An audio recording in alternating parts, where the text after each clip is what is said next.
Ассалаумағалейкум, канал көрермендері. Мен сіздерге пайдалы кеңес, яғни ешкіге, қойға уколды қалай салуға болады. Мынау кал-бор магний деген, яғни бұл жерде кальций бор глюконат бар, бұның ішінде кальций магний да бар. Бұларды көбіне подкожна, тері астына немесе жаңағы неген салатын болады, венаға, күре тамырларға салынады. Яғни тамырға салған уақытта мына жерден салынады. Осы жерден ұстап тұрсаңыздар, өзі міне күре тамыр соғып тұр. Өзі қалың осы күре тамырдан инені көлденеңнен салып сөйтіп салатын болады. Немесе қолайлы, баршасына ыңғайлысы тері астына салу. Тері астына былай теріні тартып тұрасыз, осы жерге сала бересіз. Қазір енді мен сіздерге көрсете кетейін тері астына салуды. 20 миллиграмдық шприціміз. Бұл міндетті түрде бұл кальций нелерді, глюконатты, кальций бор магнийді салған уақытта міндетті түрде жылтып салыңыздар. Бұны 20 миллиграмға шейін салуға болады. Укол саларда міндетті түрде ауасын шығарып тастаңыздар. Бұл жаңадан төлдеген, немесе жаңадан ауырып тұрған малдарға жақсы. Бізде бұл ешкі алдын отравление болып қалған. Алдыңғы видеомызда система қалай салғанымызды көрсеткенбіз. Осылай теріні тартып тұрып, тері астына жіберуге болады. Осылай 10-10 миллиграмнан, болмаса 5-5 миллиграмнан әр жеріне тері астына жіберуге болады. Міндетті түрде уқалап жіберіңіздер салғаннан кейін.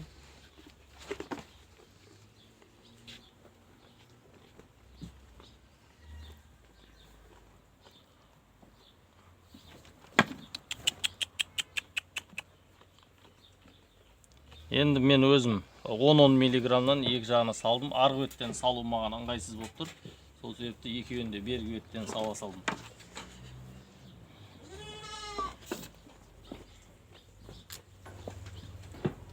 Қазір екінші шприцімді алайын. Енді мен сіздерге бұлшық етке салу әдісін қазір көрсетемін. Әр малға укол салғанда міндетті түрде жаңа шприц қолданыңыздар.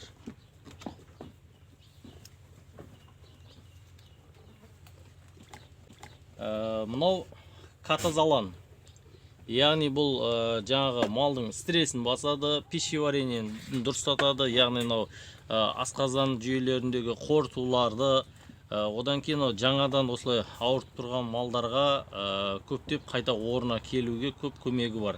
Осы немен катазаланмен, катазалан дейді, біреуінде катазал деп шығады әртүрлі, осына екі түрі бар. Именно кальций екеуі лақтарға да, мысалы үшін іштері өтіп, содан жаңа тұрған лақтарға да өте көп пайдасы бар. Себебі асқазан жұмыстарын реттеуде көптеп көмектеседі, және де қайта орнына келтіреді. Катазалан мен қазір бұл катазаланды негізі әрбір укол салғанда инструкциясымен танысыңыздар. Инструкциясында өзі бұл 2,5 миллиграмнан 8 миллиграмм арасында салуға болады делінген. Майда малдарға, яғни ешкі, қойға, бұл жаңадан төлдеген кезде өте жақсы болады. Қазір 2,5 миллиграмм болды. Міне етке салғанда бұл салудың да өзі түр әдістері бар. Мойын етке салуға болады. Мойын етке салғанда міне бұлайнан саласыздар. Немесе мына жамбасқа салуға болады. Жамбастан құйрықтың айналасында өзі ет бар. Сол жерге салуға болады, немесе мына бұлшық етке салуға болады. Енді менің көп пайдаланатын әдісім осы бұлшық етке салу әдісі. Қазір мен сіздерге көрсетемін. Мына бұлшық етке салғанда мынау екі сіңірдің, мына жерде қарасаңыздар қуыс бар, сол екі сіңірдің ортасына салуға болады, немесе мына жанынан қарасаңыздар, мына жерде ет білінеді. Осы етке салуға да болады. Мына ешкі өзі сезбейде қалады.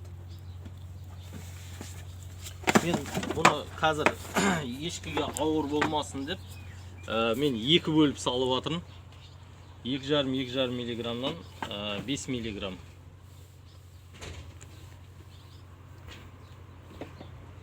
Бұл уколдарды 3-4 күн қатарынан қайталау керек.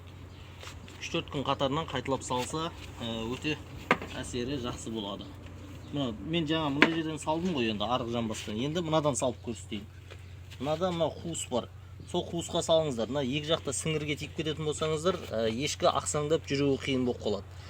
Сол үшін мына жерді тауып алыңыздар да, осы жерге жайлап дәл етке салсаңыздар, уже ешкі сезбей қалады. Кәдімгідей қозғыз тұра береді.